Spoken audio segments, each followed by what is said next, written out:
Masih melewati momen bersama di Singapura, Syahrini dan Reino Barak kembali terlihat menghabiskan waktu dengan mengunjungi taman hiburan.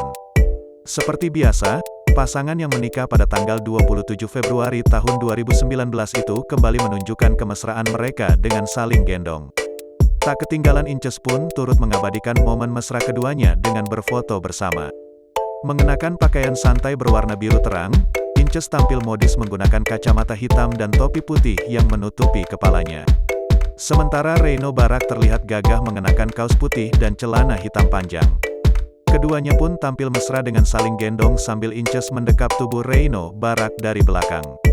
Tak hanya saling gendong, tingkah manja Inces pun tampak kala keduanya berfoto di tengah jalan taman hiburan dengan saling rangkul dari belakang.